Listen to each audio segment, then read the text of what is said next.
Texas Chainsaw Massacre keeps getting better with every single update, and we're getting a lot of them. And today I want to tell you some of the things they've done in the recent patch, but also some of the things they're working on right now. And then at the end of the video, I'm going to just talk about a couple things that I would like to see them focus on next. They are being super proactive with the community.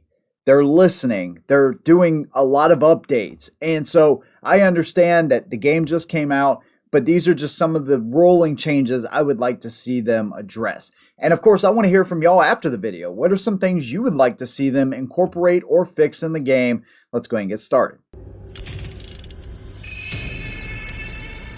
Now, mainly what I'm focused on in this video are balance issues because, you know, there's bugs and little things like that, and some of them aren't so little. I understand that, but my biggest thing is the balancing of the game. Getting the family to feel more powerful, the victims maybe a little less, but making it a fun experience for everybody.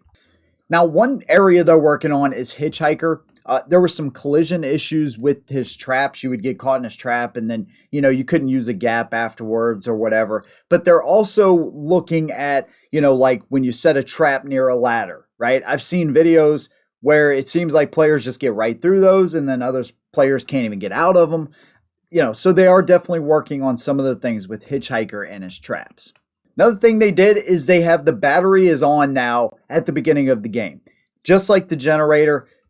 I don't know that this is going to save a ton of time, but it is nice. Like if you don't have to go check it. You know it's automatically on. Now, if you're a Hitchhiker and you want to set a trap next to it, you still got to go over there. I never saw it as a really big deal because obviously nobody's really up there at that point in the game. But I understand. Hey, you can already just go inside the house if we're talking about family house, obviously. Just go ahead and go inside the house, start setting your traps. It's more of a convenient thing for sure. They've also sped up the game a little bit too. I want to talk about that. You know, your lobbies, I think they added like 1.5 minutes to the lobby timer. Now they've set it back to 3 minutes. Also, you can't respec your skill tree in the lobby. You have to do that before the game starts. Now, you can spend your unused skill points in the pregame lobby, but you can't respec the entire tree. Another thing they fixed in the game is the bone scraps. So you can't get unlimited bone scraps from the piles anymore. It's set to 3 now, which is still a lot considering how many bone scrap piles there are. So you can't stun lock Leatherface, you know, over and over and over and basically prevent him from doing absolutely nothing and or leaving the game as a result. I could see them dropping this again, maybe to 2 per pile. We'll just have to see. Like I said, there's a lot of them scattered throughout the game. Another one they have in testing right now is a cooldown for Connie and Leland. These are 2 of the more broken characters with their abilities. Now, I do understand, and keep in mind, I've played Victim probably 80% of the time in this game. So I play Victim more than the family. And I've played Connie more than any other character. Her ability to be able to pick a lock, I think, is fine. And people don't generally use that until they get up and out of the basement. But like I said before, there has to be some kind of counter to that. And then with Leland, I don't know. I really don't know that I would put a cooldown on his ability is crazy. I mean, you know, he can stun Leatherface, which to me, I don't think you should be able to stun Leatherface. I just don't. I think he's the only character it probably shouldn't have an effect on. So I like the idea that they are increasing the cooldowns for them. I don't know how significant that's going to be, though, especially in Connie's case where, you know, you might use it one time a match. There's very few times where I've escaped and I had to use it twice. I mean, you don't have to use it, but you know. So I'm not really sure. I think there may be a better counter to her ability. I don't know that a increased cooldown is really going to do a lot, but we'll see.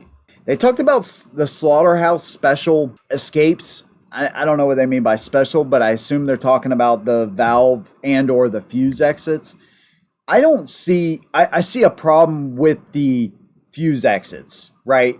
But I see that specifically in the gas station, where you have the fuse and the box side by side. So that creates, I mean, very quick matches where unless you're playing as Leatherface who can actually block that door and then have another killer come down and start chopping away, because as soon as you go to take one hit standing in front of the door, they're just going to run right past you.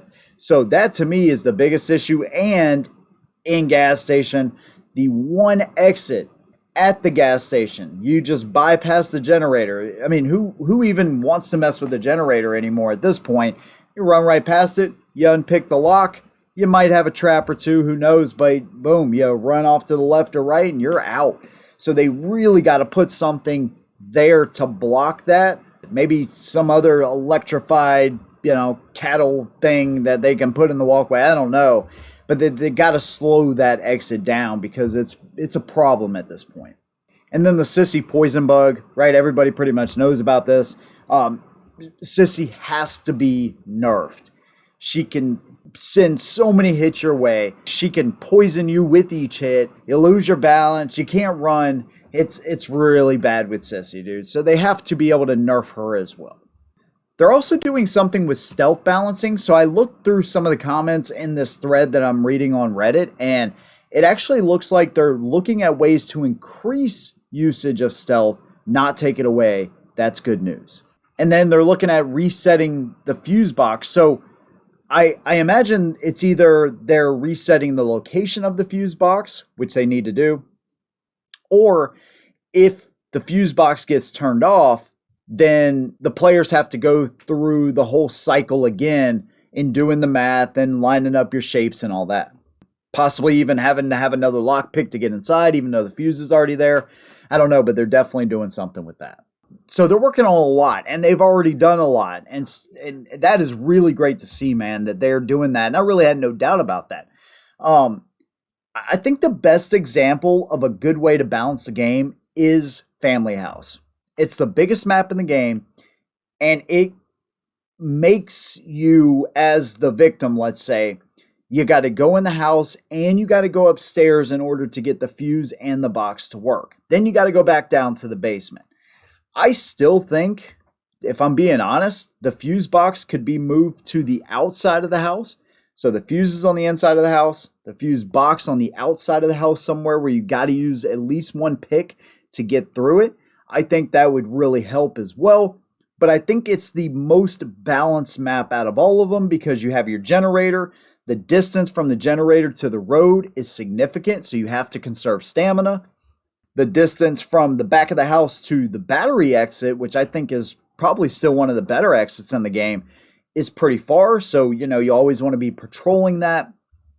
And then the valve exit, not a lot of people use, in my experience, playing on that map. But everything is spread out enough to where you don't have these super quick, 2 minutes, basement doors open and matches over type of thing. And so, I would like to see them do that. Increase distances, add the mini games to the, generator or the battery.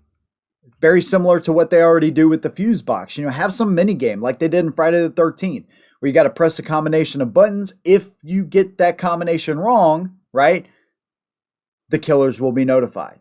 I just think it adds, a sense of urgency and makes the game a little bit more tense. And then balancing the killers on a whole, right? So Leatherface has a one-shot kill, almost. Sissy can swing 25 times before she loses stamina. Hitchhiker can swing like 4 times, but he's never going to kill you in just 4 swings. It seems like. Obviously, there's always ways to upgrade and do all that kind of stuff. But generally speaking, I think a more balanced approach to the killers.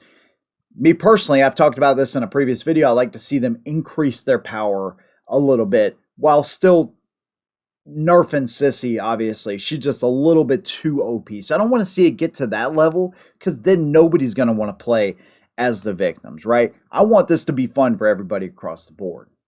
And so with the things they've already worked on and some of those things I've already talked about, I believe it's going to continue to get better as they continue to work on these balance issues. Again, I'd love to hear from y'all, man. What do you think are some of the biggest issues they should address in the game, or that you'd like to see them fix in the game? Let me know. Big thanks to you guys. See you in the next one. And as always, hold them down.